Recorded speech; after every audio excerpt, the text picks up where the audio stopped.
How we doing? Gibson, this is a little slow down on why moving Travis Gibson, who has sort of emerged, that made him a little bit expendable from that standpoint. You know, I don't think anything or anybody's expendable. I think that when you have good players and other teams have needs, you're obviously gonna listen. You're gonna listen to what other teams. I mean, it's no different during the draft process or free agency or anything like that. And Travis has done an outstanding job for us, and he's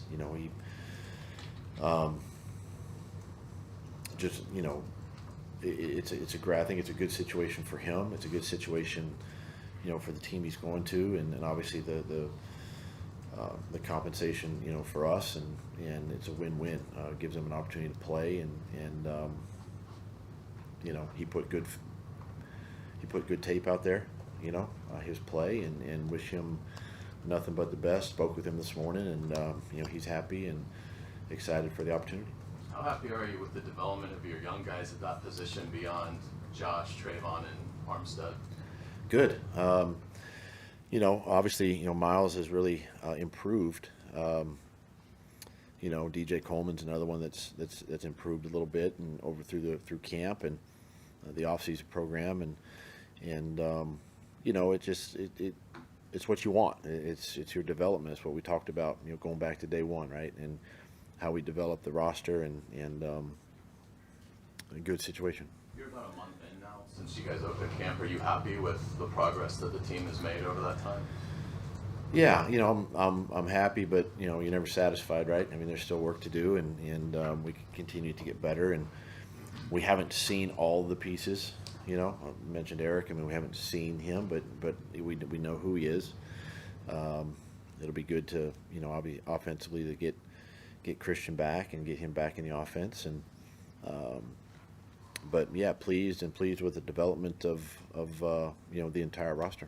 Doug, you mentioned a while ago that the final decision on the roster is going to be the toughest roster you've had to, you and the staff have had to decide. Even given the 10 you cut yesterday, made decisions on yesterday, was it as difficult as you thought it was going to be, and is that even going to be even more so tonight or tomorrow? It is. I mean, again, been in this business a while now, and it's never easy, to make these moves and these decisions, and it's just unfortunate, that's what the rules are. And by doing it early, earlier than Tuesday, it allows these guys opportunities, to be picked up, and we still have some moves to make, by tomorrow. But again, it's never easy. These guys have busted their tails and have done some good things, and really put themselves in a position to hopefully now help another squad. How is Christian doing after having his last couple weeks off? Good. Yeah, doing really well. Hey Doug, what's the challenge of practices this week? 2 before the cuts, 2 after the cuts. How hard do you go? You start looking at Miami. How do you do this? Yes. Yeah. I mean, we're still developing. We're still working. There's some things we got to clean up from the game, the other night, and still working on situational things, as a team, and then once we do get to down to the 53 or so, and we get our practice squad guys back in here, then we can kind of get into more of an in-season routine with them. We'll look a little bit at Miami, probably later in the week, but right now it's still let's clean up the game and continue to push. What kind of growth have you seen out of Trayvon Walker as a pass rusher and his skill set there? You're seeing a guy that is like a sponge. I mean, he's eating up, all the coaching points, and it's really has been beneficial to him on the field. You're seeing his length show up. You're seeing his power and explosiveness show up, and just continues to get better. Each week just continues to improve, and you see his speed, that athleticism. on tape, and the physicality part of it, I think, shows up. So he's done a really nice job, and looking forward to really, I think, getting into a game plan routine with those guys and really scheming an offensive line. Said, I guess Friday night, Mac sometimes reverts back to the old Patriots ways there. Can you just elaborate on what you meant about that? Yeah, listen, it's not. Yeah, I know this thing got blown out of proportion, Right. but when you it's no different than myself. I grew up in Green Bay, right? Played for Green Bay, played for this.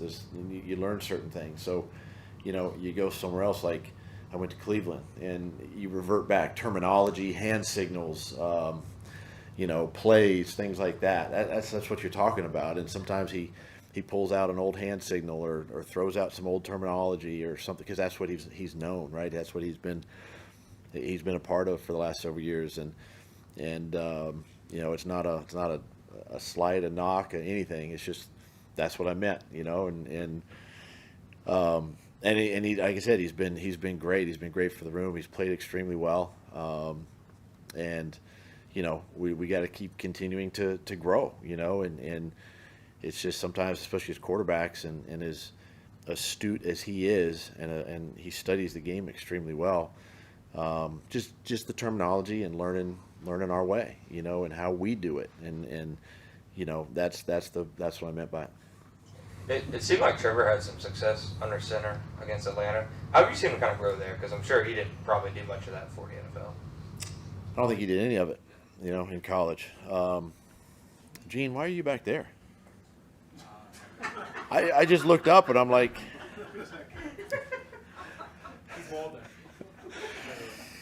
no, I think Trevor's really, really grown under center. He's getting more comfortable with it. I like it. It's kind of the traditional, part of the offense, but it just. I think it kind of balances your offense a little bit. Not as many indicators, run and pass, and something we can continue to grow with. You starting 5 offensive line out there together against the Falcons. What did you see, and were you pleased with the results in the running game?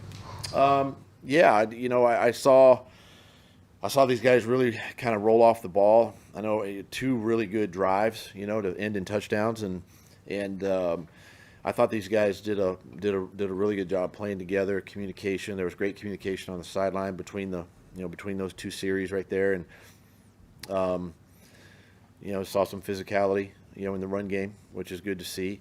And again, part of today is to go back and kind of clean up some things, with those guys. But I thought overall, it was really good to see them get out there and get some meaningful reps in those games. Does Kirk practice this week at all? Or are you still Yeah, we'll get him back out there and get him rolling. Daniel Thomas too, is he back? Or what No, about he's the not other back yet. guys? No, he's more day to day. Anton Harrison's been back now for a little bit. What kind of strides have you seen out of him and his growth?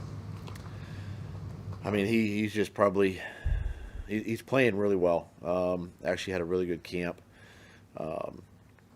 You see his. I think for me, it's what you see in him is the confidence now. Having played a full season and really understanding, how to play that position. It continues to grow and improve. But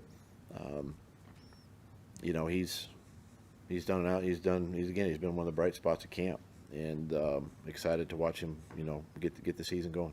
With how you guys did the no depth chart this offseason, how much do you think that helped kind of those depth players? I know you mentioned Cole and Coleman shining a little bit. How much do you think that? I think it helps tremendously because, what happens is you put a depth chart up and they start looking at numbers and the line, how long's the line, and instead of how can I get better and improve, and then you just keep rolling them out there, whether they're working with the first unit, the second unit, it doesn't matter. They're getting valuable reps, and I think it definitely plays into the psyche of the player. They're not looking at the length of the line. And then how much is Ryan and the rest of the coaches under him, just kind of explaining that to the guys, because it is something that's different.